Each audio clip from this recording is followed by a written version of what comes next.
Director of the Columbia Center on Sustainable Investment. Sorry, thank you.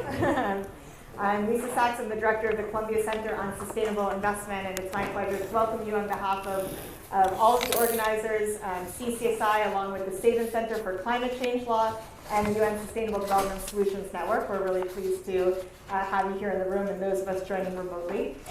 Columbia Center on Sustainable Investment. I recognize that voice.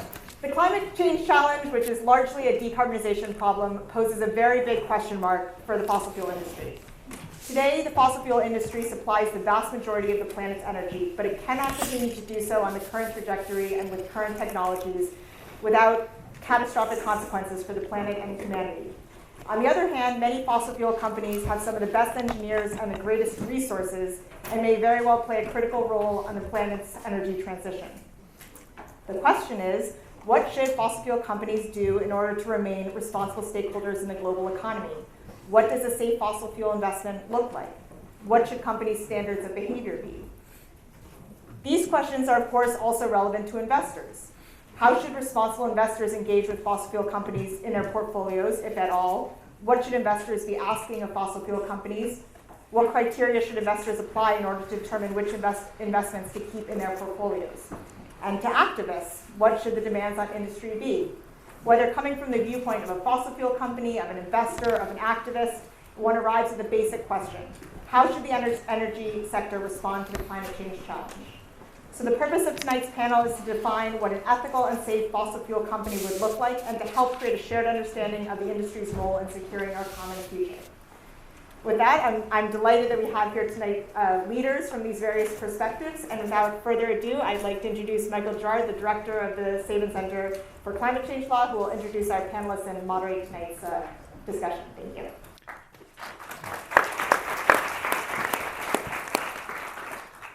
Thank you, Lisa, and welcome everyone to Columbia Law School. The movement to persuade universities, pension funds, churches, and other organizations to divest from fossil fuels because of climate change began in 2010 and has been accelerating over the last 2 or 3 years. Where it occurs, it takes different forms. Some places it's about all fossil fuel companies, or just the largest, or just coal and tar sands companies. Some places do it gradually, some do it all at once. More than 20 American universities have committed to various forms of divestment, including Stanford and locally the New School and the Union Theological Seminary.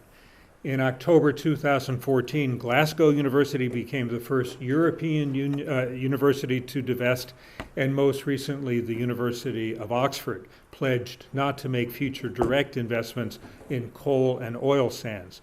Norway recently announced that its $890 billion sovereign wealth fund would divest from some companies. More than 100 foundations have committed to divest, including most famously the Rockefeller Brothers Fund. By no means does everyone agree. Many institutions have refused to divest. The principal reasons cited are that divestment would impair the value of endowments, that investment management should not become political and should focus solely on maximizing portfolio value and returns, and that the appropriate role for universities in the climate issue lies in its core functions of teaching and research. And some argue that it would be more effective to become active shareholders in companies than to divest from them. Columbia University has not yet taken a position on the issue with respect to its own endowment, but is now actively considering the question. Last November 24th, the law school hosted a program on the topic, Should Universities and Pension Funds Divest from Fossil Fuel Stocks? A video of that program is posted on the website of the Haden Center for Climate Change Law. The event featured a vigorous discussion from both sides. It became clear at that program that divestment would not affect the immediate value of the shares of large companies, because someone else will always be there to buy them, but divestment does have some stigmatizing effect on a company, and it can affect its image, its recruiting, and other factors. Today's program concerns the next questions, as Lisa indicated, not whether to divest, but from whom. If an institution decides to engage in some form of fossil fuel divestment, Exactly from whom should it divest or refuse to buy new shares in? Would all fossil fuel companies, or at least the large ones, be equally subject to divestment? Or should distinctions be made, whether by the type of fuel or the company's efforts to diversify its energy sources and to research renewable technologies, or its behavior in the political sphere, whether publicly or behind the scenes or through trade associations, or other factors? Should there be strategic engagement with some companies? And if so, with whom and with what objectives?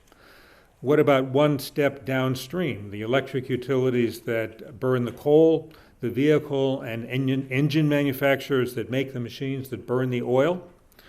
Related to this issue is just what could a fossil fuel company be expected to do in the current situation? And does the current climate situation mean that fossil fuel companies, or at least coal companies, are or should be a dying breed, or are they likely to continue to operate and thrive for many decades to come? These are the questions we'll be asking this evening. To address them, we have a panel of 5 distinguished speakers, one of whom is on his way from the airport, we hope. I'll introduce each one in turn. Each will have 7 to 10 minutes to talk, and we'll engage in strict non-content-based timekeeping. After they've all spoken, I'll ask some questions and make some comments, and then we'll open it up to the floor for questions from all of you. We will adjourn by 7 p.m. Please be advised that we are live streaming this program and also videotaping it for posting online, so your questions as well as our answers will be recorded. And please, of course, be sure to turn off or silence your mobile phones. Our first speaker is Jeffrey Sachs. He's the director of the Earth Institute. He's the Quetelet Professor of Sustainable Development and Professor of Health Policy and Management at Columbia University. He is special advisor to United Nations Secretary General Ban Ki-moon on the Millennium Development Goals, co-founder and chief strategist of the Millennium Promise Alliance, and he holds positions in many other organizations. He's authored 3 New York Times bestsellers in the past 7 years and is the recipient of many awards, most recently the 2015 Blue Planet Prize. So please join me in welcoming Jeffrey Sachs.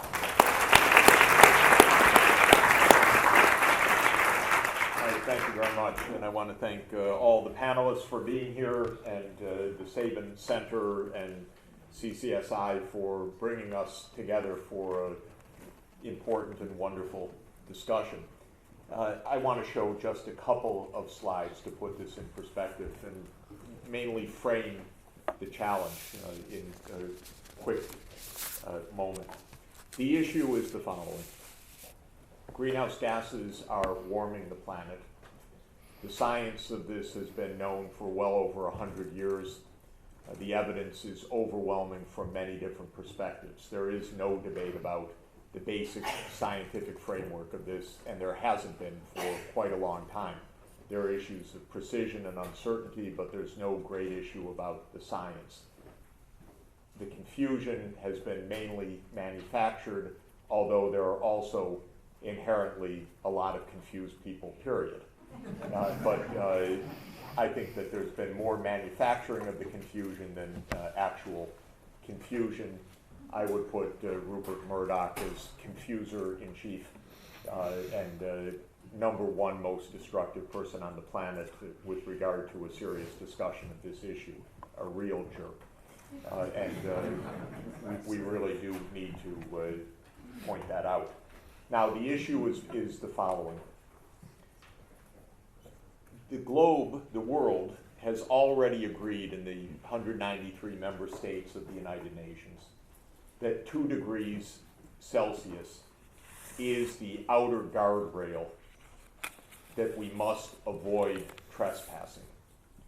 That 2 degrees C means an increase of mean temperature relative to the pre-industrial level. We've already done about 0.9 of 1 degree C, and there's further momentum baked in just from the fact that the oceans haven't caught up with the atmosphere yet. To stay below the 2 degrees C requires a decarbonization of the energy system in the 21st century. the G7 made that statement last month. That's quite notable because the seven largest market economies, highest income economies, made that statement for the first time very clearly last month. The IPCC has been more specific, and there are 1,000 articles about what the real carbon budget is to stay below the 2 degrees C.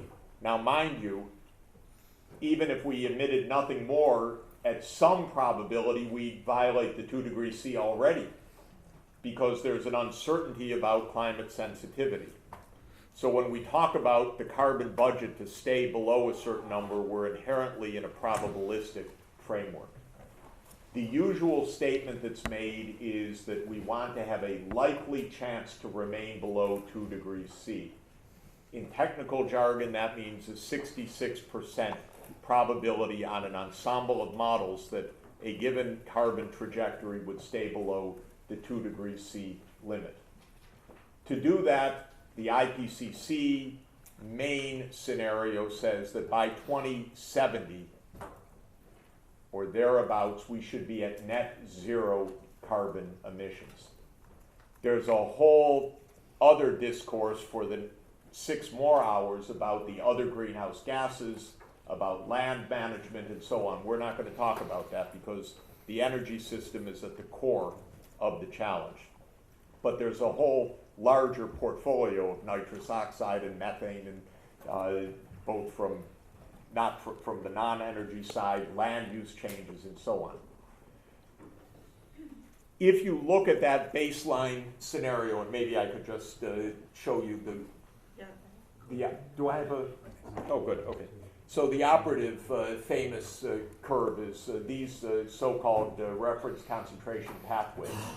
The top 2 lines are different variants of business as usual, and the bottom line is the 2 degrees C likely scenario of the IPCC. It's the 2.6 RCP. You see that it crosses 0 emissions in 2070. The vertical axis, by the way, is billions of tons C, so to get billions of tons of CO2, you multiply by 3.667, which is the conversion ratio of CO2 to carbon. Now, that budget, total amount allowable emissions, is the area under the lower curve. It's about 900 billion tons of carbon left that could be emitted and still have a 2/3 chance of keeping the 2 degrees C limit. We emit right now about 32 to 34 billion tons per year. So the carbon budget that remains from energy use is less than 30 years at the current rate. Up until last year, the trend line was relentlessly upward. Last year was the first year that it was flat. Maybe that's a change of behavior. Maybe it's an anomaly of 1 year. But at the current emissions levels, we run out of carbon space for the 2 degrees C before mid-century. And the baseline is anywhere from 3 to 6 degrees C, depending on climate sensitivity and what you assume about the baseline. Now, one more thing about the 2 degrees C. We have a colleague here who is one of our great gurus of climate science, James Hansen. Every time I say 2 degrees C, basically says, I'm going to kill you. Because if you don't tell the people that 2 degrees C is recklessly dangerous, you're misleading. 2 degrees C isn't safe. But to stay below 2 degrees C is almost impossible, certainly on the current trajectory. That's the paradox that we're on. So I'm not telling you that 2 degrees C is safe. 2 degrees C looks from the paleoclimate record to be consistent with several meters rise of sea level, but at a time scale that's not known, whether it's 20 years, 50 years, 100 years. But it is consistent with the loss of a lot of the West Antarctica ice shield. And what's interesting is recent studies have shown, because of the way that the ice sheet is breaking apart by being warmed on its underwater tongue in West Antarctica, that the scientists say we're already committed to losing a big piece of this. We're in serious, serious trouble. No, I hope there's no doubt about that. So we got to bend the curve relentlessly, and not just low but zero carbon in the second half of the 21st century. That's the objective. Now, there's one massive implication of that, which is illustrated by a wonderful study of University College London earlier this year, which is we already have more than all of the fossil fuels we can safely burn by quite a large margin. So if you look at the proved reserves of petroleum, or the proved reserves of natural gas, or the proved reserves of coal, which are much larger than the other two, if we come close to burning what we already know is there, and is already in fact classified as proved reserves, we blow the carbon budget. So this leads to the concept of having to strand some of what we know. This is the hardest thing for human beings to do. It's telling the 4-year-old, don't eat the marshmallow in the famous test. It's telling society, don't eat all your oil, gas, and coal. It has to stay under the ground. That's really hard. We don't have the attention span, we don't have the willpower, we don't have the self-control to do that right now. But for me, it means something overwhelming, which is stop discovering new stuff.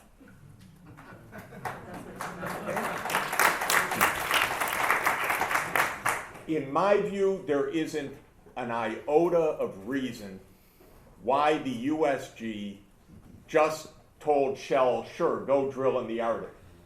What is that all about? That's because we have no self-control to define a budget right now. We don't want ultra deep sea, we don't want the Arctic, and we don't want oil sands. Build the Keystone Pipeline, sure, but we're going to make sure it's empty afterwards. So waste your money, we're going to bankrupt you. That's the promise. You want to build a pipeline? Sure, build a pipeline. Nothing's going to go through it because we can't safely use that stuff. That's the bottom line. The State Department forgot to mention that, by the way, in its incredibly silly way of looking at this issue. Now, in December, and I'm done, we are going to agree again on the 2 degrees C at COP21. The question is, can we connect the dots of agreeing to something and then following through? And I think that's really the question for the panel. Thanks.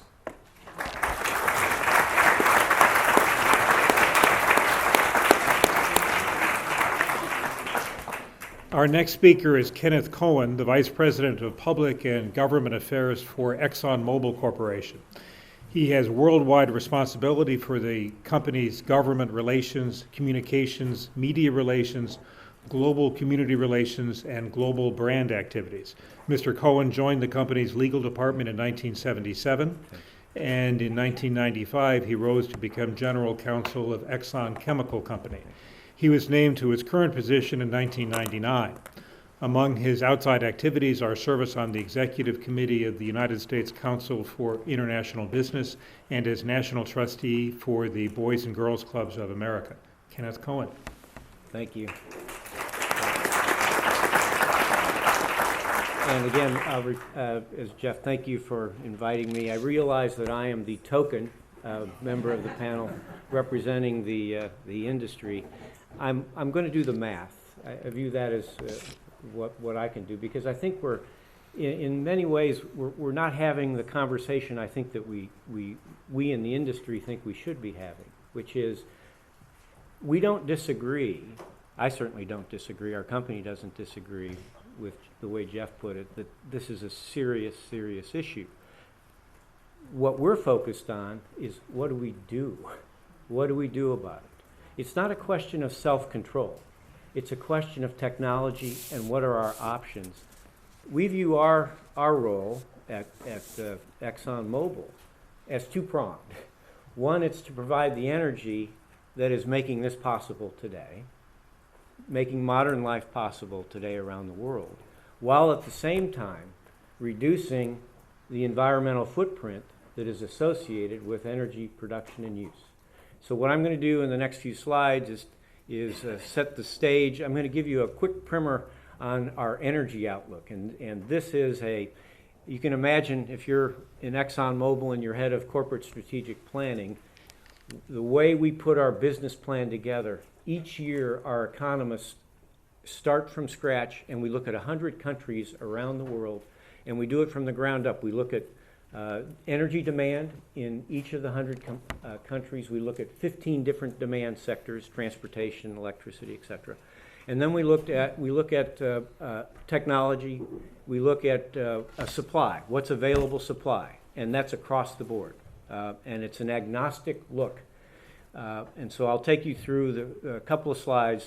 And each of our businesses, for ExxonMobil, we're the largest non-governmental owned energy company in the world, and we're active in all phases of the energy business, which would be the upstream. In the industry parlance, that's oil and gas exploration production. We're in the downstream, that would be refining and fuels production, and then we're in chemicals.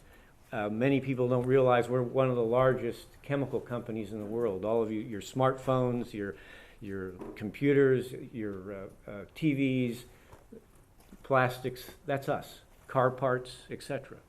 And all of that, of course, is hydrocarbon based at the present time for the most part. So, global energy demand, I'm sorry, one last point. So each of our business units in those three big segments puts their business plan together based on the energy outlook. And we are stewarded, our businesses are stewarded on the basis of whether their business plan is consonant with the energy outlook we put together. For the purposes of the subject we're talking about today, for a number of years now, we've been building in a carbon price into that energy outlook. So if you're in the upstream business and you're proposing the development, Jeff, of a new field, we stress test that investment against what we foresee as we predict an increasing stricter regimen on carbon regulation. At the present time, and the outlook right now goes out from the current time out to 2040, we see in the developed economies around the world, whether it's in the form of a carbon price, whether it's a cap and trade, or a whole host of other types of regulation, we're putting an assumed price up to $80 a ton at the present time as a stress for various investments in the developed part of the world. In the developing part of the world, it depends on where we are and what we see as a price that will stress test the investment against. Obviously, China is now moving on a path more akin to what we see in the developed world. But if you get into undeveloped some parts of sub-Saharan Africa, a different price regime would be applied. So, global energy demand expected to grow about 35% by 2040, and that growth is led by developing economies. You see the total on the left there. Now, the non-OECD, that's the developing part of the world. This is where all of the growth we predict between today out to 2040 is in the developing part of the world. The middle class is going to expand by 3 billion people from today out to 2040. Think about that. These are people that are coming into the middle class that are going to want the same thing that we in this room take for granted. They're going to want cars, TVs, smartphones, computers. I point that out because in our business that means that energy. How are we as an industry going to provide that energy? Look at the developed world, on the end, the OECD.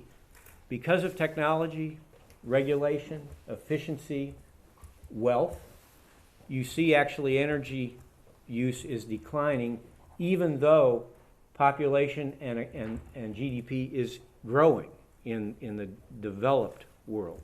And that's a function, again, of the ability to pay for the controls and the efficiency steps that are needed. We're just more efficient in our use of energy.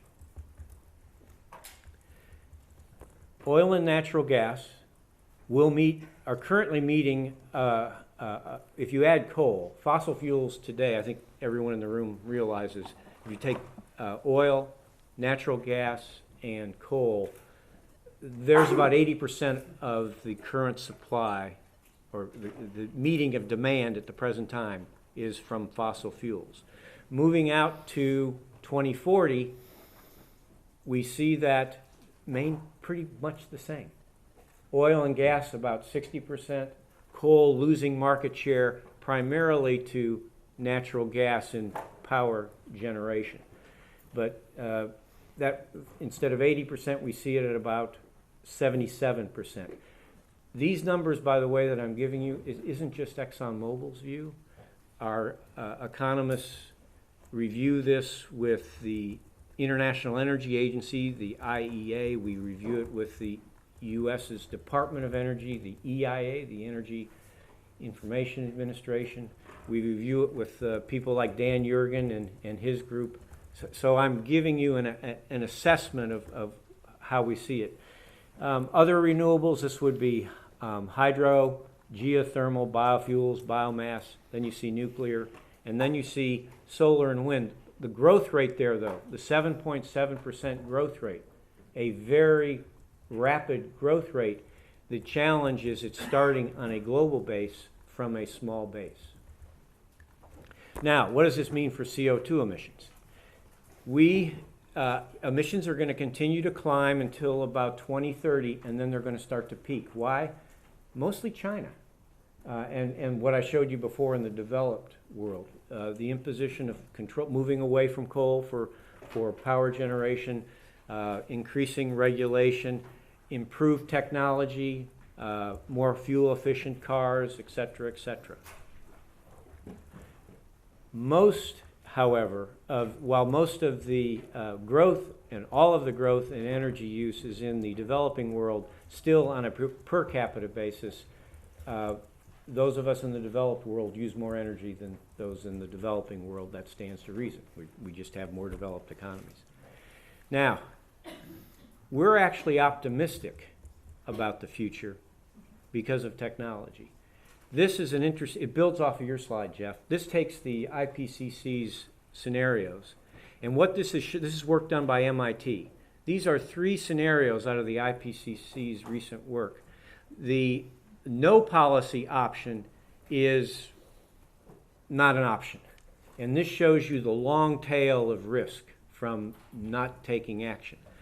The 650 case, which Jeff showed on his slides, is you see the midpoint of probability at around the temperature on the horizontal curve there around 2.5 to 3 degrees temperature increase. Our own outlook, this is ExxonMobil's energy outlook, is on a path to track somewhere where you see the blue and the green line intersecting. That's the 450 is the 2 degree case. We're right now, we don't predict temperature. We just take a look at energy use, and then MIT then did the math. We see it on the current path around 2.4 if that holds out to the end of the outlook period. What do we need to be doing? We're not on the path as a society to be getting to the 450 case or the 2 degree case. If we were on the path, what should be being done by governments around the world in terms of annual additions is on the far right. The actual additions are on the far right. The required additions are in the middle. And you see we're just nowhere close except for solar. Solar is approaching what is required in terms of annual addition. For our own part, and I'll wrap up here, the company is engaged in a whole bunch of activities. As I said, we have a 2-pronged challenge. One is to produce the energy we're using today. The second challenge we have is reduce our footprint and take a look at what can be done going forward.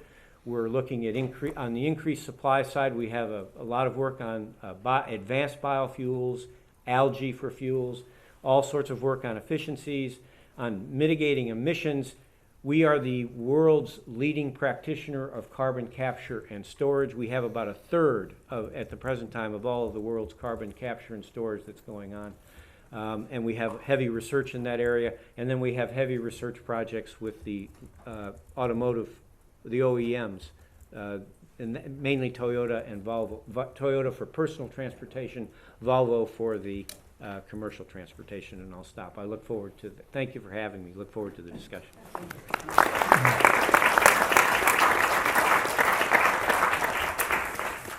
Thanks very much. A late addition to the panel, suggested by Exxon as someone who would provide a useful perspective, is Todd Kendall. He's the Senior Vice President of Compass Lexecon, an economic consulting firm that works for law firms, corporations, and government clients. He holds a PhD in economics from the University of Chicago, and before joining Lexecon in 2008, was an assistant professor of economics at Clemson University in South Carolina. Dr. Kendall.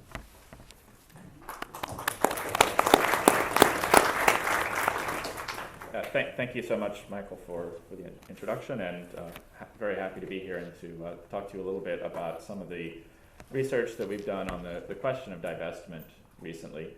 I don't really have a view on a lot of the interesting issues that Jeff and Ken raised about the future of the world's energy needs, or what the industry should or shouldn't be doing, or what the government should or shouldn't be doing about climate change issues. But I do have a view on the proper way that investors should think about the question of divestment, assuming that they have some interest in helping to solve the world's climate change concerns.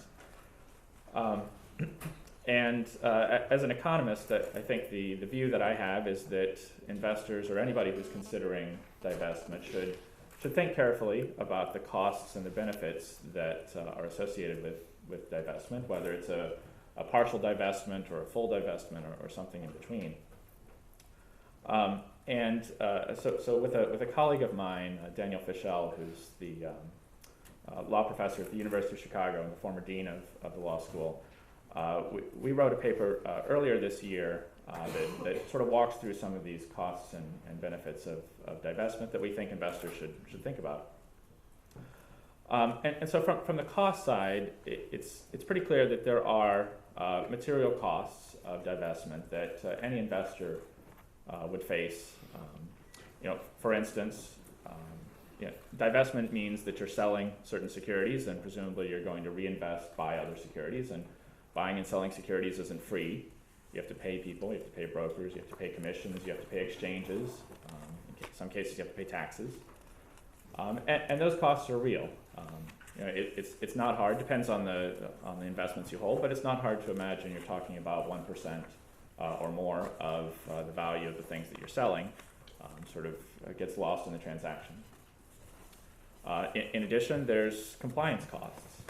Any investor who says, I have a particular goal with respect to my portfolio, you have to spend a substantial amount of time usually working to maintain compliance in your portfolio with that goal, whatever that goal is. If it's an environmental goal, you have to think about, well, which companies can I keep in my portfolio, which companies do I want to keep out of my portfolio? And that changes over time, so it's a continuing process. This is why fund managers get paid management fees. They have some sort of goal, and somebody has to pay them to think about those issues and figure out what should be in the fund and what shouldn't be. So again, it depends a little bit on how much divestment you want to do and what kind of assets you hold, but it's not hard to think in terms of 0.5% per year, just in terms of compliance costs. And then thirdly, I would say another important cost that you have to think about in terms of divestment is anytime you're divesting, you're saying, I'm not going to buy certain securities, I'm not going to hold those securities in my portfolio, and that restricts the most powerful and most well-known and most popular investment strategy that anyone's ever thought of, and that's diversification. You're reducing the diversification of your portfolio. Professor Fischel and I did this study where we looked at the last 50 years of security returns, of stock returns, and we looked at 10 different industries, one of which is the energy industry. And we found that the energy industry has the greatest potential of all the 10 for diversification benefits. And the second largest, by the way, is the utilities industry, which is also a potential target for divestment. And so our conclusion was that for a typical equity investor, this loss from losing diversification due to divesting energy securities costs you, on average, about 50 basis points, half a percentage point, on a risk-adjusted basis per year. Half a percent doesn't seem like a lot, but if you're a university or college or some other very long-term investor, 50 basis points a year adds up. Over a 50-year period, you're talking about 20 to 25% loss in the value of your equity portfolio. And so for a college or a university, that's a substantial hit to your ability to satisfy your institutional goals, to fund research, to fund student scholarships. These are all things that have to be cut, that potentially are lost when you give up these diversification benefits. So the bottom line is that there are real costs. For individual investors, those costs may be higher, may be lower, depends on the securities you hold. And we're actually working on a follow-up study right now that looks exactly at that question. But I think just the basic economics, the basic finance of this is that for anybody, there is a real cost. Doesn't mean you shouldn't do it. Lots of things you should do, even though there's a cost. But on the benefit side, you have to ask, well, are the benefits big enough to cover those costs? Well, what are the benefits? One benefit people think, most immediate one people think about is, well, maybe by divesting, we're going to cause these companies to change their ways. They're going to stop doing the evil things that they're doing, and they're going to do different things. And the problem is that that's just basically flies in the face of basic finance theory, which is that even with the fairly successful divestment movement, a lot of people adopting divestment, it's almost impossible to move the prices of assets that are traded in highly liquid markets that are relatively efficient. And that's the finance theory of it, and I think the history of divestment movements suggests that that's right. If you look at, there's a large literature on the South African apartheid investment case in the 1980s, which was a very successful divestment movement in terms of getting people to divest. But all of the literature, all of the academic work on this shows that basically there's been no impact whatsoever on South African companies, what they did, what they didn't do, due to divestment. So it seems unlikely that you're going to affect the companies themselves. Another thing people point to is, well, maybe, regardless of that, maybe it's just a good investment strategy. Maybe I could make money by selling these stocks because everybody knows that there's going to be increasing regulation of these companies that's going to harm profitability, or everybody knows that the world is moving towards renewables and so forth. And the biggest problem with that is that everybody knows that. You don't make money in the stock market based on what everybody knows. You make money in the stock market based on knowing more than everybody else. And it's far from clear that whatever the future of regulation and whatever the future of renewables is, that's not already incorporated into the price of the assets. As another example, my car, I have an old car. It's not going to last forever. The value is going down every year, but that doesn't mean that I should sell my car. It means that my car just isn't worth that much right now. Right? It doesn't mean that I can make money buying and selling cars. Right? Same is true for, even if you think the future path of oil and gas is just down, it doesn't mean that you can make money in the stock market by divesting. And then a third benefit that people sometimes point to is, well, maybe what we can do is we can just generate a lot of publicity, shame these companies, get people interested in the issues of climate change, and maybe they'll push for the right policies and the right government activity. And maybe I should leave that to the journalism professor, but at least from my simple economic perspective, it's really not clear to me that more talk is better than less talk, at least on the margin. Because suppose some big university decides they're going to divest. It's easy for us in this room to think about how that's going to be reported on NPR. They're going to have a bunch of climate scientists, very smart people talking about the problems of climate change and what a big important step this is. But all the people listening to Fresh Air with Terry Gross already think that climate change is a big problem. This isn't changing anybody's mind. The question you have to ask is, as Jeff said, you've got these other people out there who are manufacturing confusion. How are they going to report the news of divestment? You know, I won't write the headline. You can write it for yourself, but I'm pretty sure it will involve the terms ivory tower, liberal. And so the question is that a helpful... Shock. Is that a helpful piece of... Is that additional talk helpful in terms of pushing the right policies or appropriate government action? It's very unclear to me. And so at the end, the bottom line, I think, for divestment, from our study's perspective, is there are costs. They're certain. There can be some debate about whether they're large or small, but there are costs. And on the other side, the benefits are very unclear. It's not clear there are any benefits, and if they are, they seem very vague and hard to quantify. And so I think it's very hard from a benefit-cost perspective to support a policy of divestment. Now, that may not be the end of the story. A lot of things don't pass the benefit-cost test, and you still want to do them. But I think you have to take that into account, and you have to, if you're going to push divestment, you have to not kid yourself about the idea that this is going to change things in some way, and not kid yourself about the fact that there are real costs.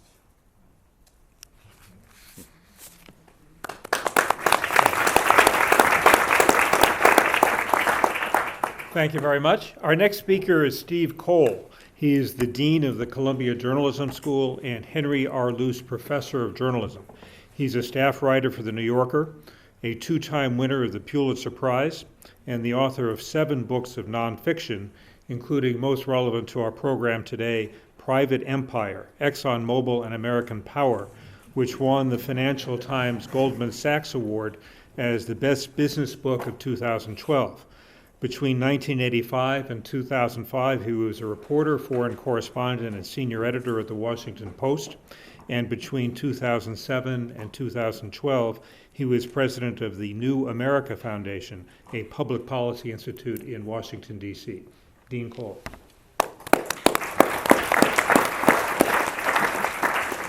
Thank you, Michael. Thanks for having me. I know only a little bit about the energy industry from working on Private Empire, and I know something about politics from a journalist's perspective. So I will take up Todd's offer to continue down this path. I thought I would focus my remarks not so much on whether divestment is a legitimate or wise strategy, because I think our history has plenty of examples that divestment and boycott campaigns are very important tools of moral and public persuasion. But the specific subject of this panel I'll try to get to, which is how should divestment be considered in light of the specific challenges of energy use, economic growth in poor societies, and the threat of catastrophic climate change. So, of course, the reason that divestment and boycott strategies have been so effective in democratic societies is that they do have the power to change public consciousness. And by doing that, they change politics, and therefore the boundaries of what is considered to be plausible reform. Sometimes disobedience and nonviolent strategies can change what people presume to be political boundaries very, very rapidly, as we saw in this country during the civil rights movement, but as many other societies have experienced in their contexts. At the same time, boycott and divestment has a mixed record of success overall. It isn't always as effective as it was during the Indian independence movement. Sometimes it fails utterly to achieve its own goals of changing public consciousness and therefore politics. One other observation I'd make is that, it's usually the purpose, ultimately, of these campaigns of public and moral suasion to change laws. Because, certainly when you're looking at corporations headquartered in the United States, the best way to change the conduct of any corporation is to change the laws that it must follow. And that's been true in this country in the last 40 years around campaigns to reduce air pollution, water pollution, acid rain, overseas corruption, bribery, the availability of same-sex partner benefits, labor rules. Ultimately, it's the changing of the laws that makes these campaigns durable and meaningful in the lives of individuals. So here, what we're talking about ultimately is the law about the price of carbon and the role of carbon in our democratic energy economy. And the observation I'd make, just to remind us where we are in this country, is that we have no price on carbon, and the politics around that price is frozen. Kenneth Cohen mentioned that when they do their forecasts out to 2040 in the developed world, they stress test their investments against a price of $80 a ton. Now, there are places in Europe where that seems like a reasonable forecast, but in the United States, we're a long ways from the politics that will produce a law of $80 a ton. I think that just bears some thinking about. So now, ultimately, if you're going to pursue such a law, you have to think about how that price is going to be calculated. And I think that's something that the divestment campaigners need to grapple with alongside the fossil fuel companies that own these assets that could be stressed by a price on carbon. So, the big oil companies in particular have found a place in the middle. They sometimes do offer rhetorical support for carbon pricing, but they also lobby and campaign in ways that have certainly been part of the frozen politics that we've experienced. So I think they're accountable for that contradiction. I think for the divestment campaigners, though, while that looks like, and understandably looks to them like a strategy of delay, I think the divestment campaigners have to reckon with why it is that public and moral strategies have been more visible and to some extent have more momentum today than strategies that would persuade lawmakers to act in this way that is responsive to the degree of crisis that Jeffrey outlined. And it's not just about lobbying, it's also about politics. So this leads then to the question that the panel is grappling with, which was, well, what are the alternatives to standing aside from politics? How would the divestment campaign consider what would be some of the models for interacting more directly with politics? And that raises something that Michael referred to, which is the possibility of strategic engagement and negotiation with the holders of these assets, whether they're going to be stranded or whether they're going to, as Jeffrey insists is required, or they're going to be produced as Ken more or less says is inevitable. So I think that kind of, my own opinion, and I'm generally just trying to approach this as a journalist, as an analyst, but I do have one opinion, which is I do think if you want to change the laws, strategic engagement is going to be necessary. And so when I reflect on that in the context of the oil industry, which I reported on for a few years, I make an observation. There were two examples that I narrated in the book of strategic engagement with fossil fuel companies by activists that draw, in my mind, opposite lessons. One was a strategic engagement that was successful by and large and in achieving sustainable laws and compromises, and the other, I think, has been considerably less successful. The successful one was about human rights conduct by extractive industries in conflict zones. Many corporations that were producing oil and gas and coal and other minerals were engaged in reckless interactions with local security forces, with human rights abuse records. And those forces were engaged in very active defenses of properties that involved essentially counterinsurgency tactics in which the price that local civilians paid was unacceptable. So the human rights community campaigned and engaged, and to make a long story short, after resistance and negotiation and lots of bumps along the way, they ended up with a regime that persuaded corporations that it was in their self-interest to adopt much more passive, rigorously passive defenses when they were lawfully operating in conflict zones. And the result has been, I think, by and large satisfactory to the human rights movement and to the corporations. So it can be done. Now, another example was the movement around transparency of revenues in the oil industry in particular. And there, the extractive industries transparency initiative was raised as an effort to achieve a similar result around finance transparency. For reasons I won't go into, I think that has been much less successful, much less satisfactory. So in this case, what would you work on if you were to consider strategic engagement? I'm not qualified to answer that question, to be honest. I'm not a climate activist. I don't know exactly what to bring to the first meeting's agenda. But here are some sort of amateur lists of issues that would seem obvious to consider for negotiation and engagement. One would be public policy and legislative goals. Why are these politics frozen? If we all agree this is a serious risk, how do we unfreeze them? That happened around the cap and trade bill in 2008 when half of the oil industry was in a corporate coalition that was supportive of a law that ultimately failed. A second issue would be accountability.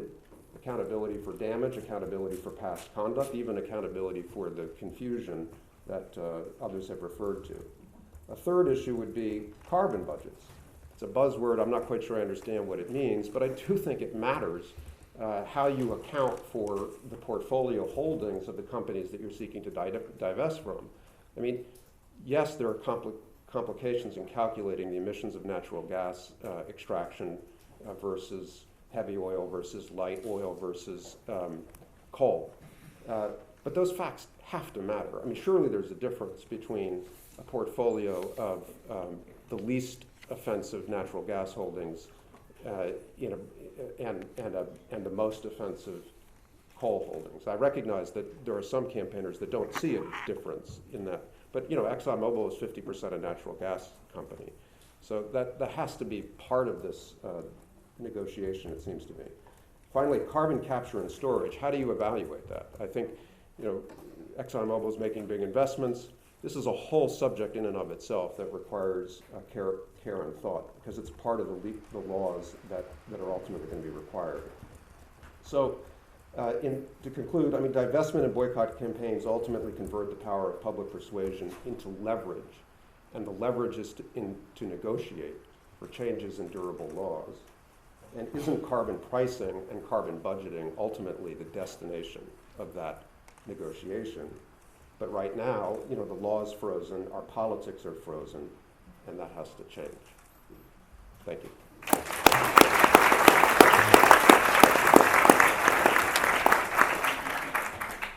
Thank you very much. Our final speaker, fresh off a delayed airplane, is Patrick McGinley, the Charles H. Haden II Professor of Law at West Virginia University College of Law. He's the co-editor of the multi-volume treatise, Coll, Law and Regulation, and a founder and officer and trustee of the Eastern Mineral Law Foundation. He's taught at the American Law Institute, American Bar Association courses on legal issues in the coal industry, and he's written and lectured extensively about the coal industry. He's received several awards for public interest advocacy and worked with grassroots environmental public interest lawyers around the world.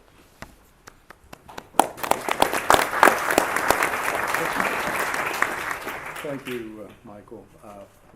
I think what I'd like to contribute to this discussion is my experience with the coal industry. I'm not a journalist, I'm not an economist.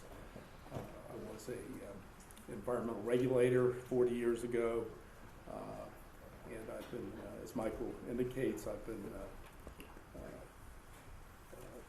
taking a very close look at coal industry for 4 decades. And at this particular moment in time, with regard to divestment, it seems in many ways that the horse has left the barn with regard to coal, at least the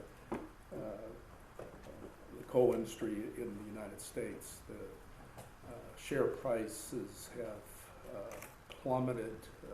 Several of the historically leading producers of the coal industry in the United States, their shares are selling at less than $1 a share, or slightly more than $1 a share.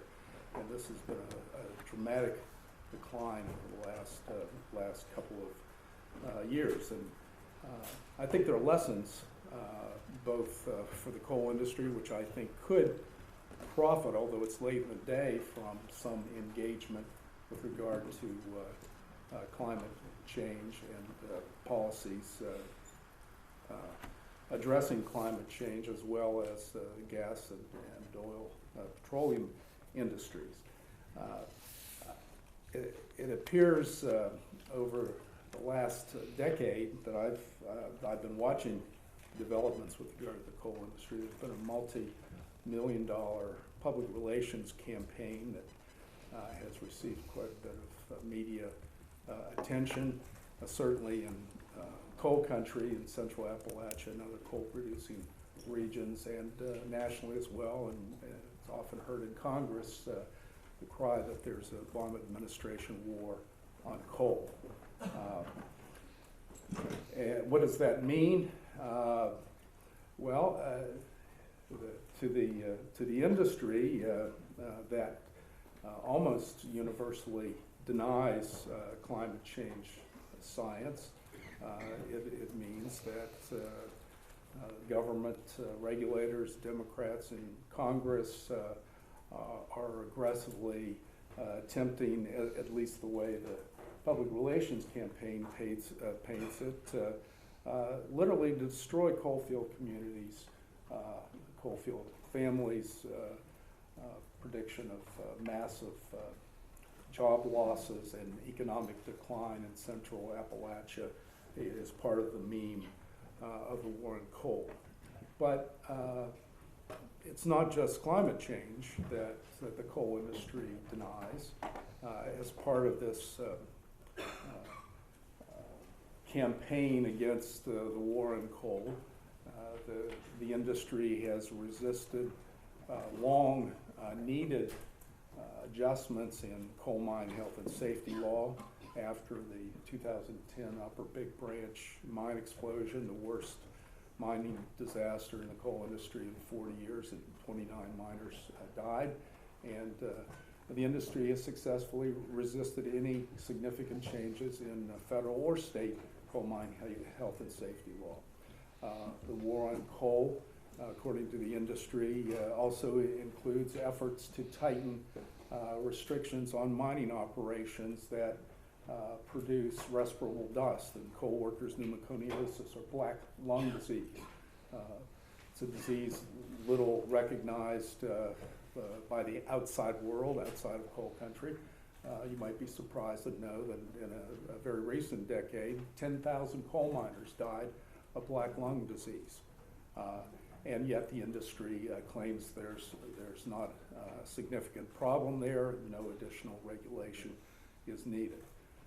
The combustion of coal by coal-fired power plants produces an enormous amount of coal combustion waste or fly ash. The coal industry and some in the power industry also resist any national or federal regulation under the Resource Conservation and Recovery Act that would place some restrictions on how coal combustion waste is disposed of, and it contains heavy metals and so forth. And it's simply, at this point in time, regulated largely by state law, not as a hazardous waste. And then of course, there are toxic air emissions, not to mention CO2, but the recent Supreme Court decision involving toxic mercury emissions from coal-fired power plants and coal industries attack that as part of a war on coal. And it's very effective in coal states, especially Kentucky and West Virginia. It sells there because those states have not diversified their economies, looking down the road to put climate change aside, the depletion of coal reserves. There's been mining in Kentucky and West Virginia for more than a century, and the most easily accessed coal reserves have been mined. And now the coal industry in eastern Kentucky and southern West Virginia have turned to mountaintop removal coal mining, which is a drastic type of coal extraction that impacts headwater streams, the water quality downstream from these mines. The recent studies have suggested there's a correlation between mountaintop removal mining and serious health problems in nearby coalfield communities. And yet, the industry goes forward and denies these effects, litigates seemingly every regulatory initiative. So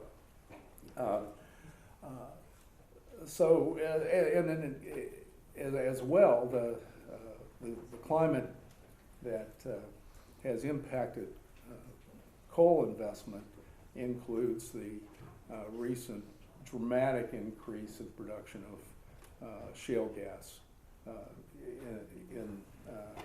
in the region, Central Appalachia and elsewhere. So all of these things have come together to cause the market value of many coal companies to plummet. Now, there are a few companies that have diversified, and of course I think that's one of the answers with regard to engagement about divestiture. Of course, for example, Coll Energy has moved heavily into shale gas and sold a huge part of its reserves in West Virginia and southwestern Pennsylvania.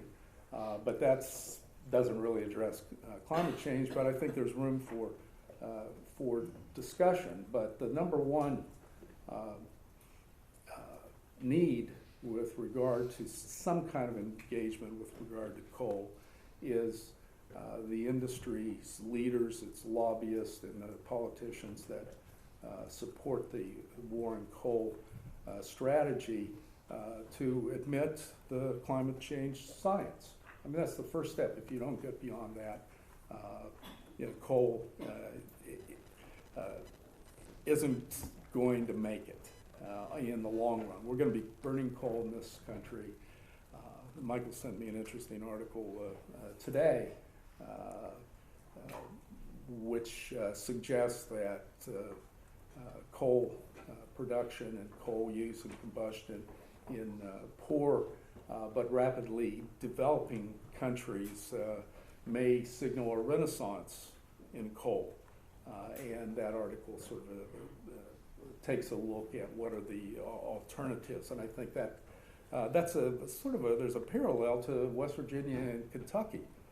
Those states, relatively speaking, in the United States are not, they're not wealthy states. They rank low in terms of per capita income, and West Virginians, Kentuckians are clinging to the coal industry. Not all of them, but some are now finally urging diversification. But if the coal industry really is going to regain any semblance of its former self, the first step is simply to acknowledge the science of climate change and engage. And in our discussion, I have a couple of other ideas about how that might be done with regard to coal and gas and oil as well.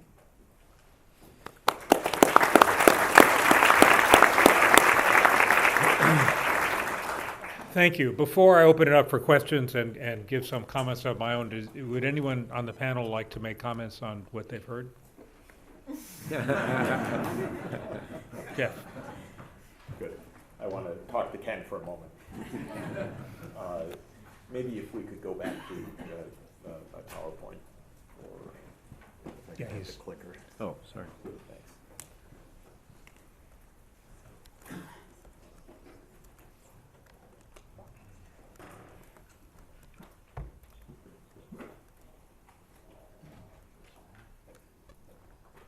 First, I really want to say that there are grounds to reach a common understanding on this.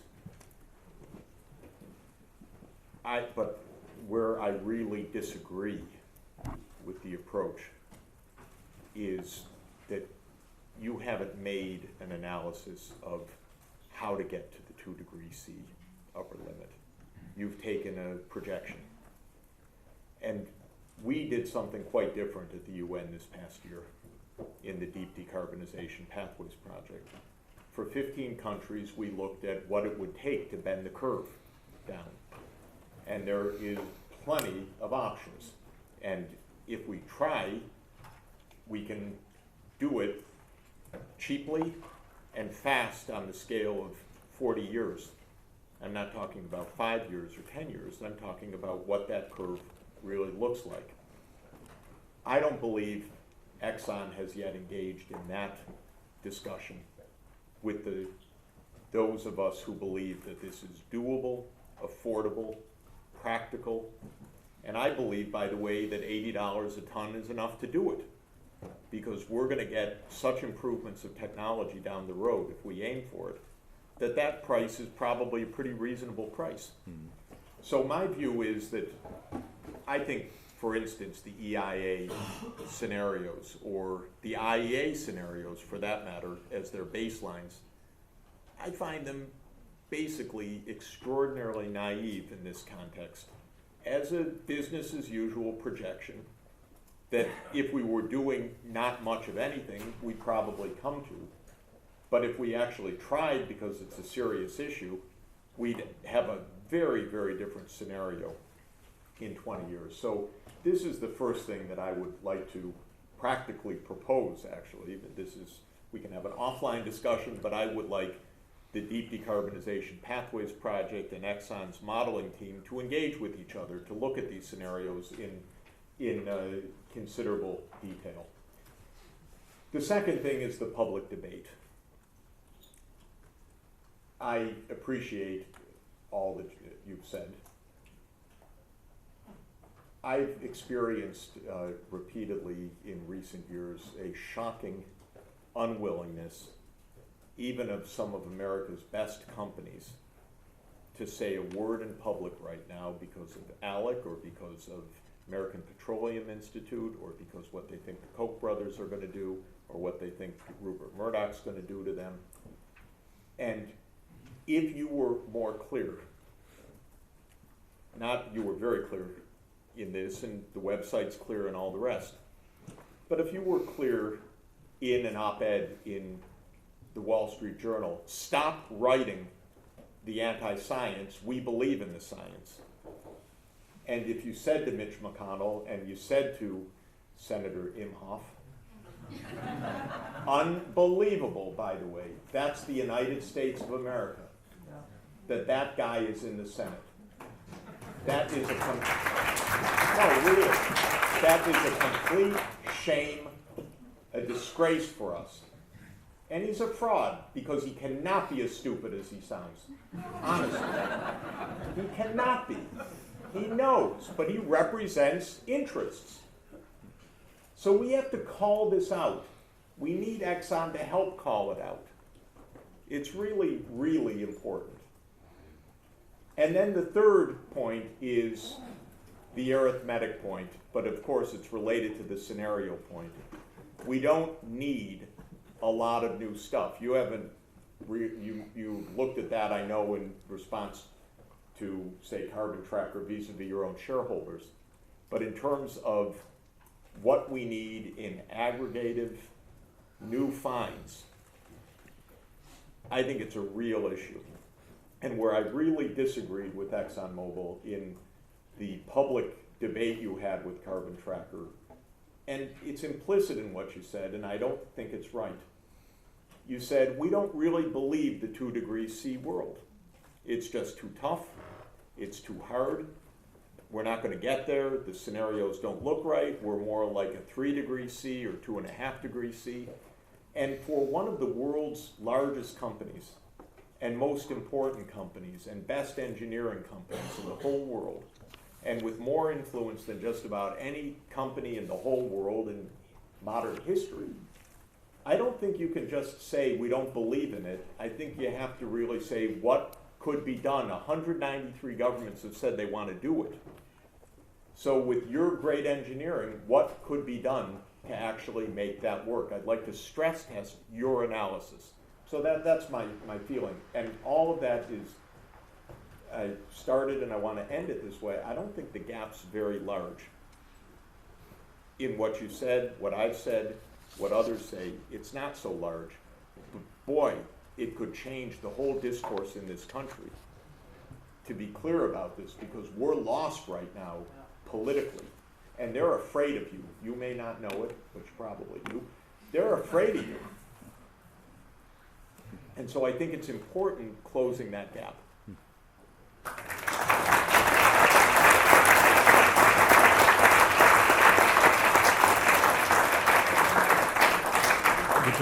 Would you like to respond?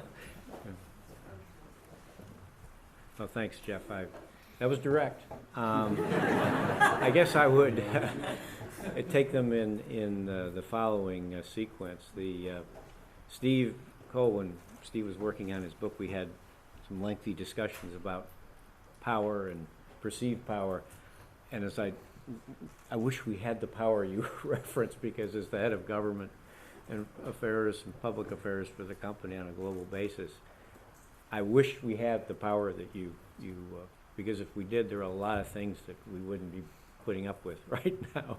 I say that in jest, but in seriousness, on the engagement piece, we have been engaged and would welcome further engagement. Our scientists and our economists are looking at this on a daily basis. We have a group of our top researchers. We call it EMEST, but it stands for the Emerging Energy. This group is looking at energy technologies, emerging energy technologies that would be paradigm shifts. And we do it. You would think ExxonMobil, any company of our size and consequence, would be doing it. We do it for two reasons. One, we're looking at what's a threat to the franchise. What's out there that is scalable and can displace the current energy technologies that we're all using and relying on. And the second is on the offensive side, where do we see that we can actually bring value and be part of a paradigm shift. And areas that we're looking on that, as I mentioned briefly in my remarks, first generation biofuels, I think anyone who studied that is not scalable. Off it's not the table. But advanced biofuels, second generation, cellulosic, etc., that would be a paradigm changer. And then so we have a heavy activity there. But it comes down to, in all of these new energy plays, it's research and development. They're just not there yet. And despite the talent that I'm amazed, and I appreciate your comment about our engineers and scientists, they are very talented. It's a pleasure to be associated with them. But this is really hard, very difficult. And it's not just us. You may have read what Bill Gates recently said, that this is a challenge that is of monumental proportions, that requires a paradigm shift in the way we approach energy development and deployment. And he's been a player actually for a while in looking at some startup technologies. And Google, interestingly, I don't know if you're aware, Google had a long project, their engineers, they called it, I think, RE squared. And there's an interesting article, if you Google it, you'll discover it. But their conclusions were the same as our scientists, which is this is really tough. And Google shut it down. They shut the project down because they realized that they didn't have, it just wasn't around the corner. This was a long-term play. And it comes, I flashed that chart quickly that showed the various scenarios, the no policy, the 650, and the 450. If you noticed on the right, and I was so quick with that chart you probably didn't see it, but it was the cost, the part per million cost to get there, the tax, if you would. The 650 cost, according to MIT, was $200. $200 on the 650. The 450 cost according to MIT, was $2,000. Now, Jeff, this is what we should be discussing. Exactly. And so this is where I think the collaboration should begin. We should be having the best people we have, the best people from the other industries, bring the Bill Gateses people, bring the Google people, bring the best minds. Let's get together and let's have that conversation, not the destructive conversation, which is actually, and I say this, hopefully you understand what I mean. I don't mean to offend anyone, but it's taking on religious proportions. It's becoming a toxic discussion instead of a collaborative discussion. This is a serious issue. We take it seriously. This is a significant risk. Our company is in the risk management business. This is what we do every day. We understand that. We'd love to move to this discussion you're talking about.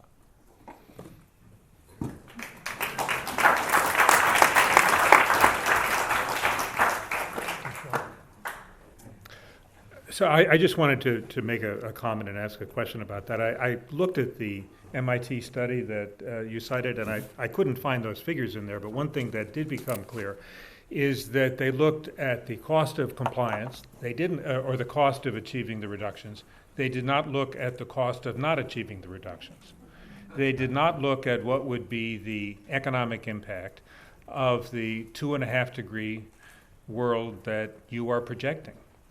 And so the question I would like to ask you, Ken, is does Exxon consider in its planning the economic impact of a 2.5 degree world? I'm sure you're familiar with the projections that many of the coastal facilities of the energy industry, including your own, are going to be underwater in a 2.5 degree world, that there will be a catastrophic loss of agricultural productivity, a tremendous loss of overall economic activity, which is going to affect the demand for energy and many other factors. So where in your business planning are you looking at what happens if we don't get down to stay within the carbon budget and drift well above 2 degrees? Thanks, Michael. The short answer is yes, we do. We do look at, I'm sorry, can you hear me? The answer is we do look at certainly in our own planning. This isn't a debate about whether or not this is a serious issue and whether there is significant risk, and we factor that in. Now, do we know when these adverse impacts are going to occur, in what time frame, with the severity? These are scenarios, and the IPC sets them out as scenarios. And depending on what policy steps are taken, depending upon the state of the country's ability to respond, the United States has a capacity to respond through zoning regulations, through technology implementation, et cetera, et cetera. Other parts of the world don't have that ability. We do need to start taking steps. No one is debating that. The question is, though, on both sides of the equation, this is one major societal challenge. We have, at the present time, 1.4 billion people on the planet that don't have any access to electricity. We should be focused on that, in addition to focusing on this problem. We have 2.4 or 5 billion people who are still cooking their meals indoors using biomass, coal, burning wood. That's one of the 5 millennial goals. You cannot achieve the millennial goals without access to modern forms of energy. So all of this is wrapped together. So yes, do we consider it? Do we factor it in? Yes. So let me just press on that. Where? I mean, I've looked at the SEC filings, I've looked at the Energy Outlook, I've looked at a lot of Exxon's public reports, and I don't find it. Where should I be looking to see where you're considering all of this? Well, in dialogues such as this. You've asked a question and I've answered it. We take this into consideration. Okay, so that's the one place I'll find it? Well, Michael, I'm here as the representative, token representative of the industry. Is this a serious issue? Do we take it seriously? Yes. I don't know how else to answer your question. Okay, I think you've answered it. And all of you have there's a microphone and a button, so when I call on you, please push the button so we can hear you. Thank you very much. Please push the button. Can you hear me? Yes. My name is Sister Patriot. I'm a Dominican sister, and I've been representing institutional faith investors as well as the pension funds with ExxonMobil for over 20 years. So we've been in dialogue. I've known Ken for many years. And over the years, we've asked our company to, and there has been great progress. You're now going on record of what your emissions are. We've asked you to look at the climate risk in the company that you hold. We've been asking you to stop funding the misinformation, the disinformation over the years. And for the past 8 years, we've been asking our company, because we are shareholders, this is our company, we've been asking our company to set greenhouse gas emission reduction goals. So, because it's a great company, they set goals for everything, we want goals on reduction. Okay? And very similar, Professor Sachs, the dialogue now, and we meet with in dialogue, many investors, some of the largest investors in the world sitting at the table with ExxonMobil. Very similar to your suggestion of how do we get to the 2 degrees. Since I was at the annual meeting about 6 weeks ago, Francis has raised this issue to a moral issue, and I'm amazed. Father Mike Crosby's amazed that Opal has something to say now after all these years, 25 more for more years. The other day. I'm sorry, could I just ask you to wrap it up into a question?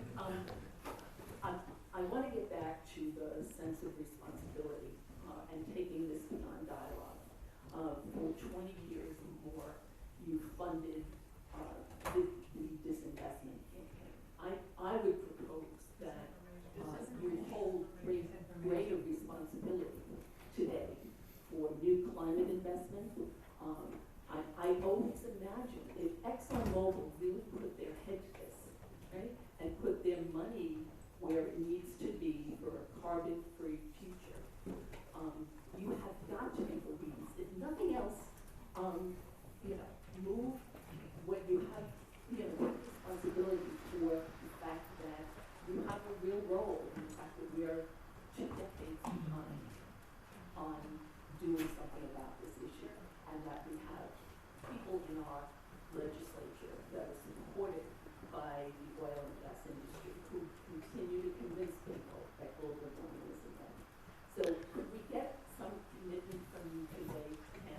And we have a lot of people here who know I'm not a divestment supporter.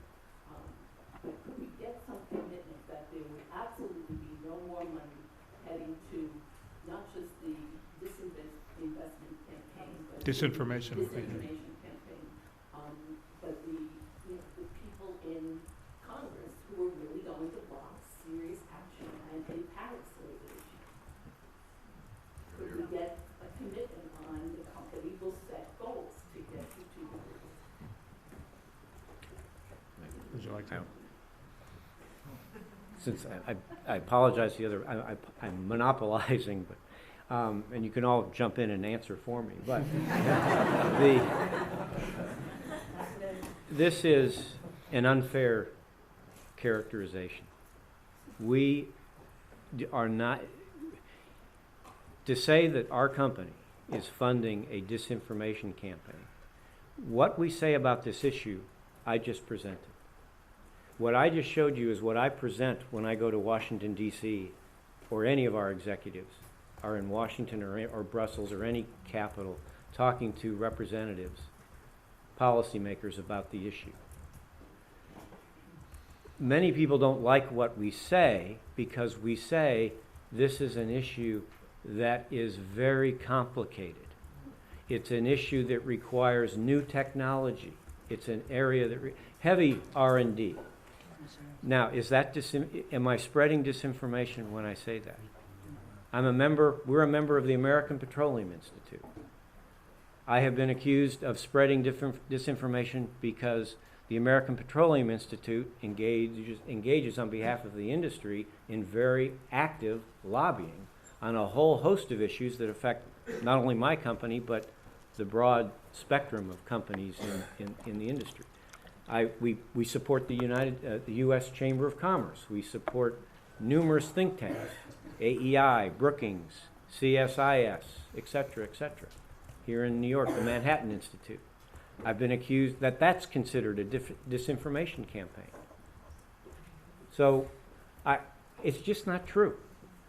Now, we were very involved at the time that the Kyoto Protocol was up for passage back in the early part of this decade, in the late part of the 1990s, early part of, I guess it was in 97.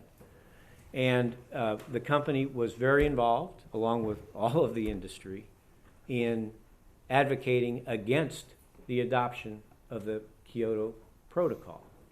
We have also been active in advocating against the adoption of a cap-and-trade approach for the U.S., as opposed to, if we're going to put a price on carbon, let me state it very clearly. If we are going to put a price on carbon, our company position is, let's put a revenue-neutral carbon tax into effect. Applies across the board to all carbon-based fuels, all economic sectors. It's administratively much more it's transparent, much easier to administer, and you can adjust as we see how it's working. If we're not getting the results, then we need to up the price. So that's our position. So long answer, Sister Pat. Nice to see you. In the red, yes. Hello, my name is Amy Larkin, and I am the author of Environmental Debt, the Hidden Costs of the Changing Global Economy, and I'm the Vice Chair of the World Economic Forum, the Global Agenda Council on Climate Change. And do you not hear me? Hard to hear, yeah. Okay. Did you hear me? Do I need to say who I am again? No, we heard sorry. you. Good. What? I didn't. Oh, okay. I'm Amy Larkin. I'm the author of Environmental Debt, the Hidden Costs of the Changing Global Economy. And I am also the Vice Chair of the World Economic Forum's Global Agenda Council on Climate Change. And Mr. Cohen, sorry to gang up on you, but in 1981, your own scientists were aware of climate change. And akin to tobacco industries, akin to the chemical industries for CFCs, your company did engage in terrible disinformation. And I don't think you can walk away from that. There's enough good journalism on this now. It's on the record. Also, going back to what you said about the cost of inaction, we already, because of the last 35 years of ignoring this problem, we already have huge amounts of costs associated with climate today, not in 10 years, not in 25 years, today. We have huge billions, trillions of dollars of extra costs globally because of delay on this issue. So my question to you is, at what point are you going to accept the fact, and I totally agree with Sister Pat, we need you to participate, your muscle, your money, your engineering prowess, we need it, we want it.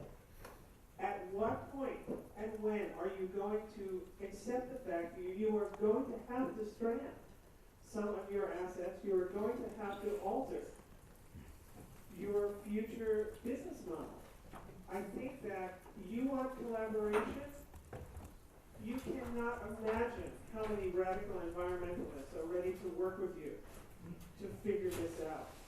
So my question is, when, how will you do that? Because you have caused your asset, I just want to say that the asset assets on your books are, the cost of those assets are socialized through emergency services, droughts, etc., and the extreme weather and the other climate change impacts the oceans, we're already paying. We are paying a carbon tax, and you're getting the profits. So at what point are you going to strand your assets and alter your business model? I, for one, and I cannot tell you how many volunteer to work with you to figure that out.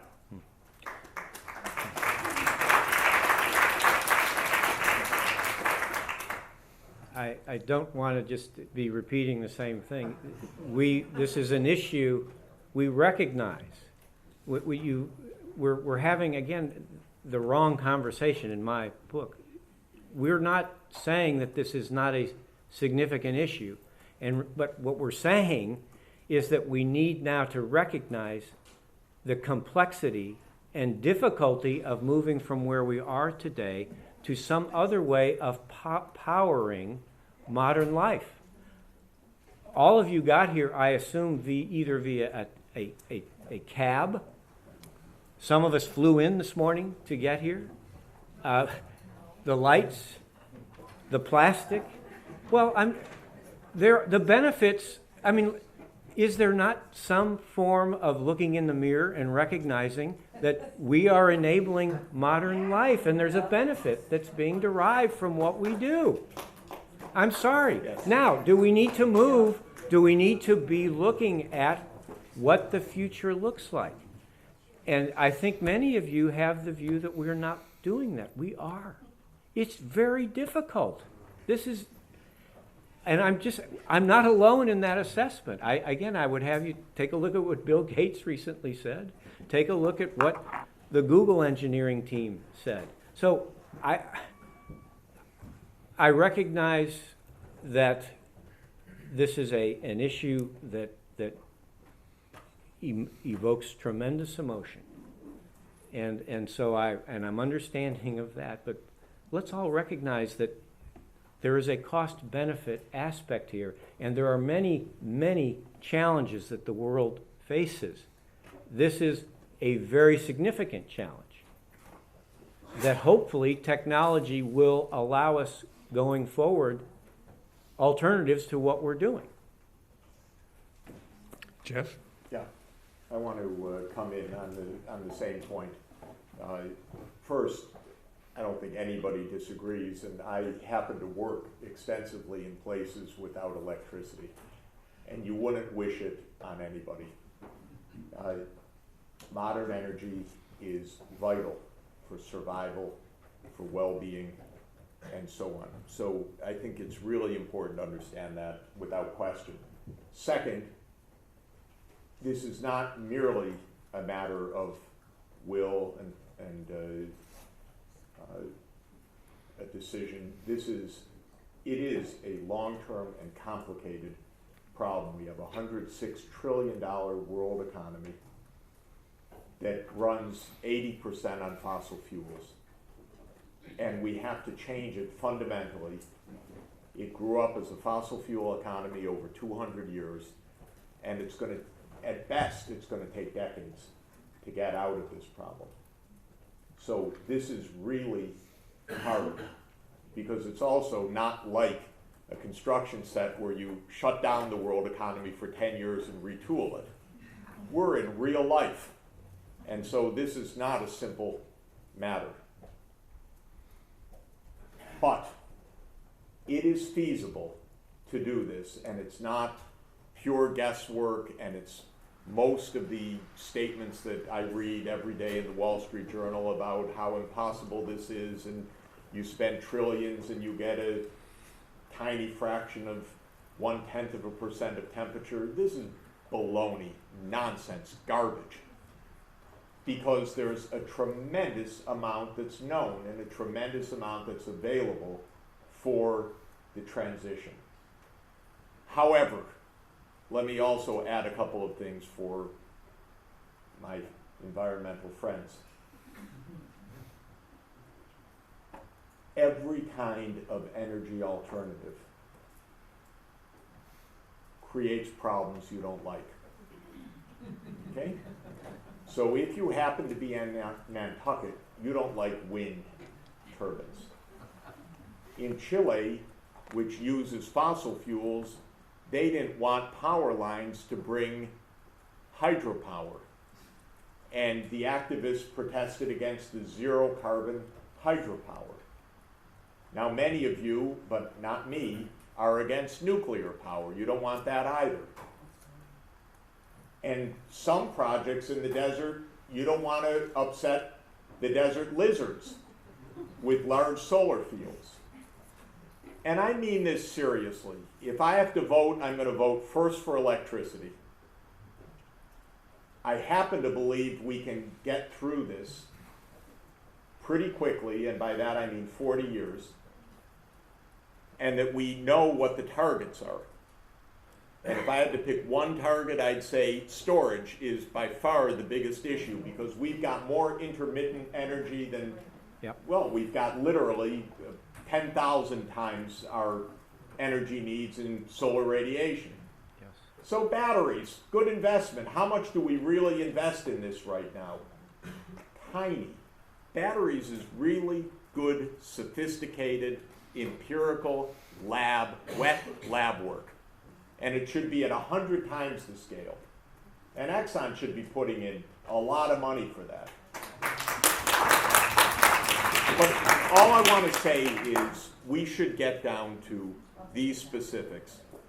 And I think it's important, and the thing that I've tried to do in these climate negotiations this year is get in one concept. The White House has accepted it, and the French government is pushing it, and others are pushing it. And that is to push real scenario design consistent with the 2 degrees C, and not just what we have right now, which is these INDCs, they're called, the Intended Nationally Determined Contributions, which go out to 2030 and have nothing to do with bending the curve to zero. And all the talk about we're going from coal to gas, this is false. You need a scenario, not an incremental little step. What I'm showing you on this graph is the US deep decarbonization, one of the 3 very deeply developed scenarios of how to get to basically 70 grams C per kilowatt hour in the United States, and enough to fuel a fleet of electric vehicles with 0 emissions. It can be done. And in fact, there are many different ways to do it, so we show 3. Some with nuclear, some without nuclear, some with carbon capture and sequestration, because these excite a lot of different approaches. So I really do want to I'm going to come back, that we need this scenario work together. And we need it directed, because technological change at the pace that we need it doesn't happen on its own. It's got to be directed. When President Kennedy said, we're going to he invited America to take the challenge to put a man to the moon and bring him back safely to Earth before the end of the decade. That was not a business as usual path. And that's what we need. We need to actually care enough to invest in it. And Exxon would play a huge role in the success. And I hope, because you really do have some of the finest geologists in the world, and you have you know more about carbon capture and sequestration in practice than just about anybody, and we need you for this. But we're not going to get there this way of showing we need a lot of energy in the future and it's just too hard to do, because that's actually not problem solving. Problem solving is say, what could we do to bend the curve? What's missing? What should the USG put in? What should other governments put in? What's really the key here? And you get a battery that gets the specs right. We're in a completely different world, by the way, because we're going to be driving all Teslas to get here, or whatever it is, and that's going to be a completely different world. And I predict, it's not such a bold prediction, but I don't think we're going to be selling internal combustion personal mobility vehicles after 2030. I think it'll all be zero emission vehicles after that. And because it's so close, It's almost at hand. So that's what we could be working on together very constructively.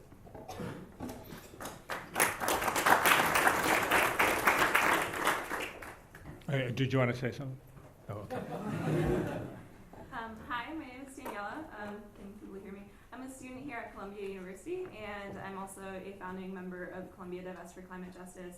But my question is actually about investment. So just so you don't get bored, I'll cite your report a little bit. So the report Compass Lexecon published about divestment being too costly has some interesting citations. For example, it uses the large number of mentions of the words climate change in newspapers to argue that there's a debate about climate change. It also cites an economist affiliated with the Heartland Institute who states that fossil fuel companies are significant investors into renewable energy. When in fact, as of 2013 data, ExxonMobil had spent $188 million on renewable research since 2002, which was less than its advertising budget from 2012 to 2013. Feel free to correct me on that. And BP, you're not alone. BP has sold off its solar and wind businesses in the past few years. And really today, the incoming chief economist of the IEA said that fossil fuel companies risk losing billions by not taking climate change and renewables seriously. So in light of these numbers and statements, what evidence can you give us to believe that fossil fuel companies like your own are interested in developing renewable energy and in keeping us below 2 degrees Celsius of warming? When will Exxon make the very significant investments needed with your technical expertise to develop renewable energy? Yeah. Well, Danielle, I take you back to my comments, my reference to this group. We for shorthand, we call it EMEST, but it's the group of our top corporate research people, and they're from around the globe and in the business groups. We keep an eye on all of the major technology plays. And where we see an opportunity, where we see, in other words, a potential, one of them, and the biggest one Jeff just mentioned, is clearly storage. That is a paradigm change. That would be a paradigm shift. We have a heavy look at storage. We've had, I'm happy to say that it was one of the inventors of the rechargeable lithium-ion battery was actually an ExxonMobil scientist. Another part of our research effort is, you know, heat containment and heat control is a big part of storage. Our chemical business that I'm very familiar with worked on the separator film, which allows you, one, to control that heat. And all of that technology is now out in the public domain for deployment and development. So where we see an opportunity, we do contribute. We can gasify just about anything. We know how to do that. So are you committing to making significant investments into renewable energy? Well, again, we are making significant investments in the research and development of breakthrough technology. We started sorry for a competitor to mention a competitor here in the great institution of Columbia, but you know, we started the Stanford project, the Global Climate Project, research project at Stanford. What was that about? It was to not focus on work that we would be doing or could be doing in-house. The brief to Stanford and the other companies that joined us, GE, Toyota, Schlumberger, the brief to Stanford was, you go explore the paradigm-changing, basic, game-changing areas and get after it. And Stanford's been after it now for over a decade. We have now branched out and we're forming similar partnerships with other research universities. I think that's what you're asking us to do. We're doing what you're asking us to do. Pat? Yeah, I just have a brief comment. I think, Kim, what you said was you're keeping an eye on all the major energy developments. That's different than investing. And if those figures that we heard were correct, it doesn't seem there's much of a commitment. And when I look at the graph there on the screen, if that were to play out, your shareholders would be very seriously adversely impacted in that period of time. And when we talk about scenarios, yes, this is very difficult problems for us to resolve. But in order to get an engagement, and you mentioned this, and I've heard it countless times from coal industry and other energy spokespeople, let's talk rationally. Let's not talk toxically with religious fervor. Well, the reality is that many see this as a life or death situation. It is, and Sister mentioned the Pope's recent statement. It is religious, and in order to have an engagement, the fossil fuel industry has to respect that. I think that's important, to just the same as accepting climate science, a respect for the concerns about life or death and all of the externalities that we face with global warming. Yeah. Well, Patrick, we don't want to assume facts that aren't in evidence. We are working in areas where we feel that we have expertise. In areas where we have no expertise, and as Bill Gates and Google has recently come out in a very public way, we are looking, what is required are game-changing technologies. And what we have done is branched out now, and we're looking at a portfolio of university collaborations. And while I think when you're a company of our size and consequence, I don't think there is a number that I could associate with basic research that you would be satisfied with. But this is, to be viable, you have to have the talent and the right people, and then they have to go do what they do, which is research. If they come up with something, then our people get interested in terms of, is this something that we should pursue from a development standpoint?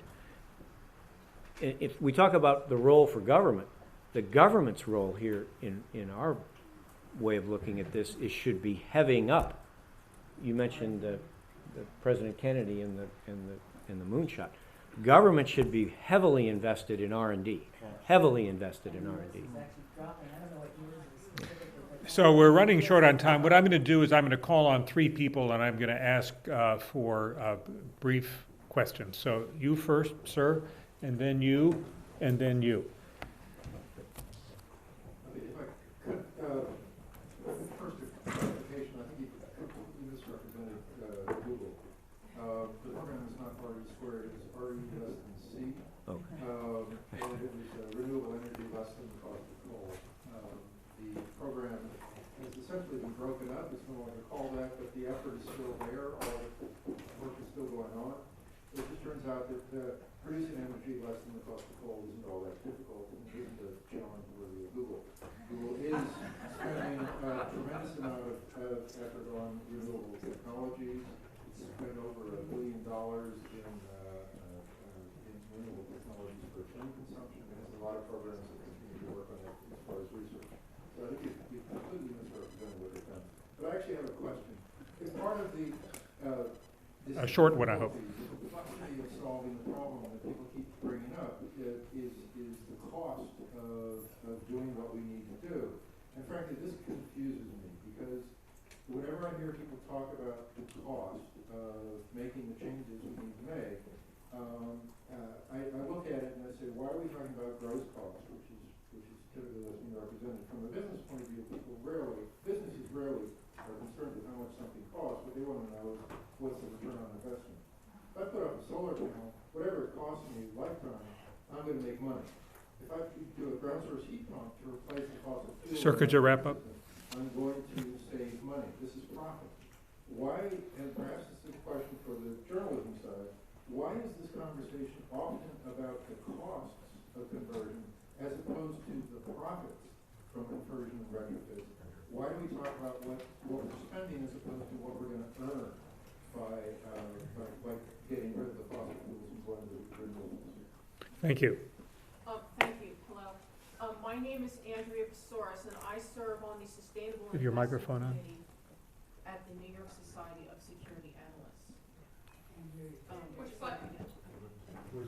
There you go. Okay. Thank you.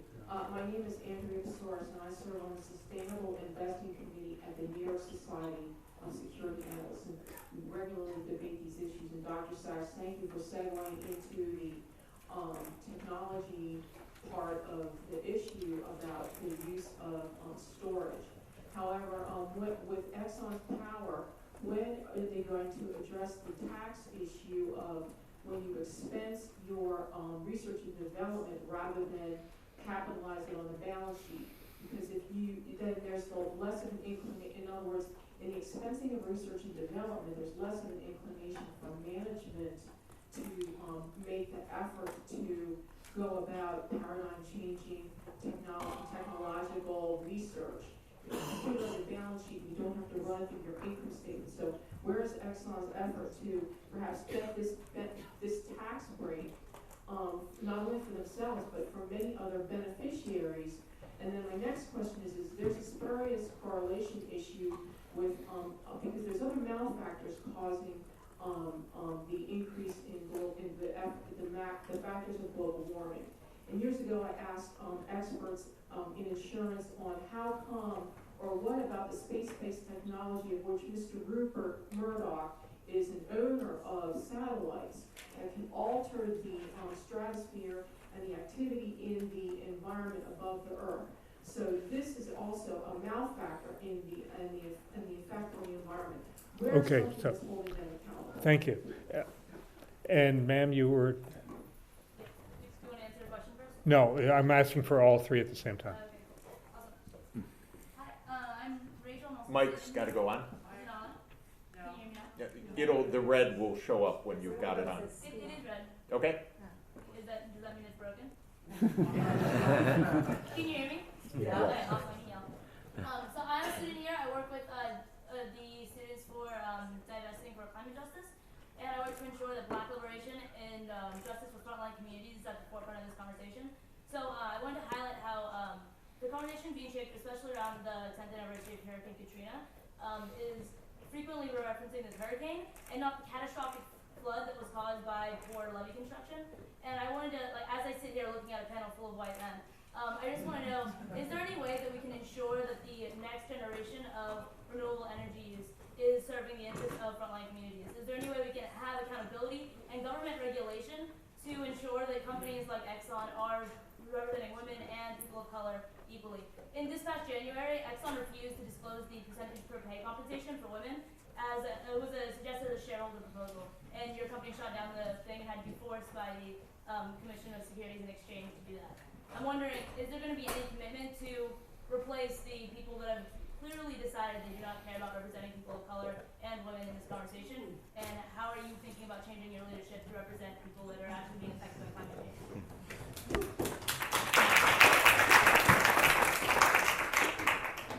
Would anyone like to respond to any of these?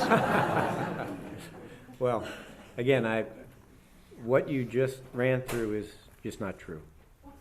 So, sorry. We highly respect and value all members of society. Our employee population, our management is reflective of society. Diversity is one of our. It's just part of what we do. And pardon me? I can see that. No. That's Well, we just have a different point of view. As far as the tax code has no bearing on in terms of what we write off or not write off in terms of our focus on looking for paradigm-changing technologies that would come into play here. The tax code applies to us in this area no different than it applies to the pharmaceutical companies or the GEs of this world. The tax code's the tax code, and we don't get any special treatment other than what is available to most large companies operating in the United States. So. So I promised that we would adjourn at 7. It is now 7. I'd love to go on longer, but I think this has been a very stimulating discussion, which will certainly continue. I want to thank all of the panelists for terrific talks.